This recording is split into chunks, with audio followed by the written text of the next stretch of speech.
When the Canaanite king of Arad, who lived in the Negev, heard that Israel was coming along the road to Atharim, he attacked the Israelites and captured some of them.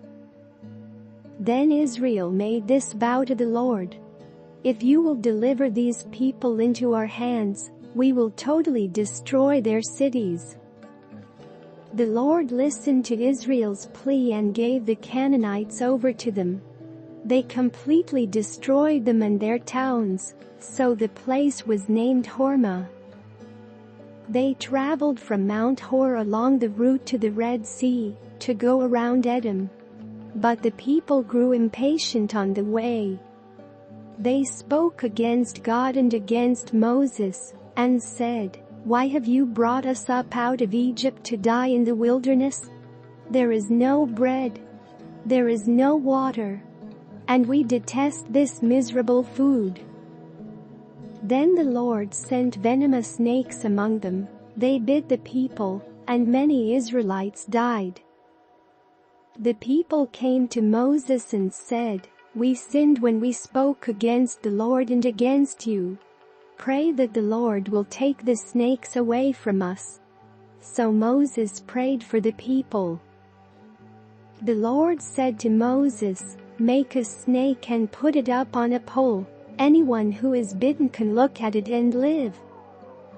So Moses made a bronze snake and put it up on a pole. Then when anyone was bitten by a snake and looked at the bronze snake, they lived. The Israelites moved on and camped at Oboth. Then they set out from Oboth and camped in Iye Abarim, in the wilderness that faces Moab toward the sunrise. From there they moved on and camped in the Zered Valley.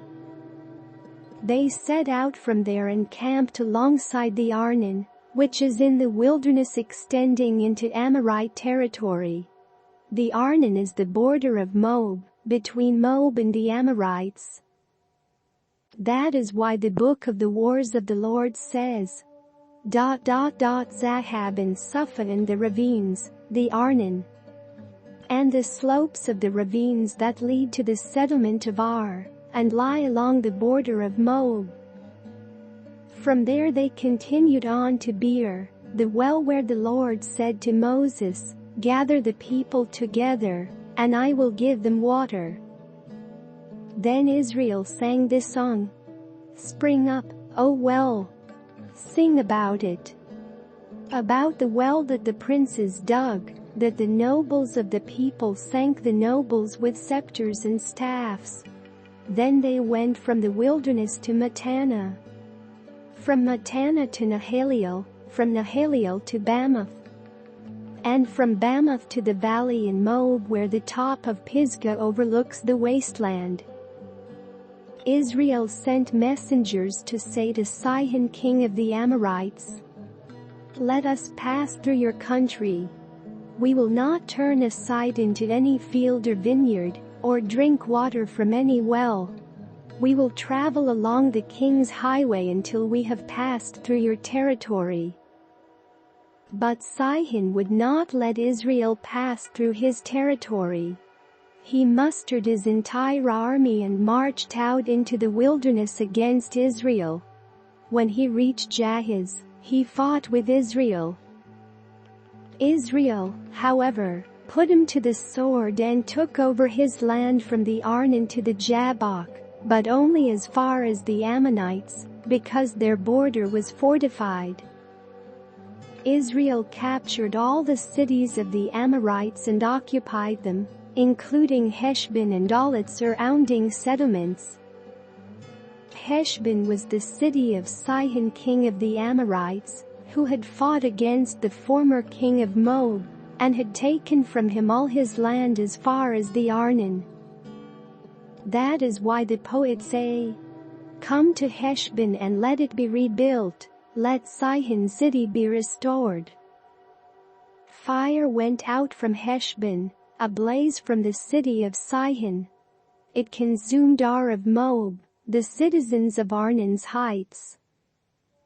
Woe to you, Moab! You are destroyed, people of Chemosh! He has given up his sons as fugitives and his daughters as captives to Sihon king of the Amorites. But we have overthrown them. Heshbon's dominion has been destroyed all the way to Dibon. We have demolished them as far as Naphah, which extends to Medeba. So Israel settled in the land of the Amorites.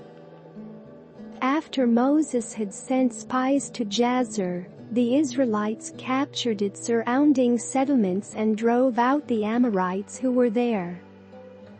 Then they turned and went up along the road toward Bashan, and Og king of Bashan and his whole army marched out to meet them in battle at Edrei.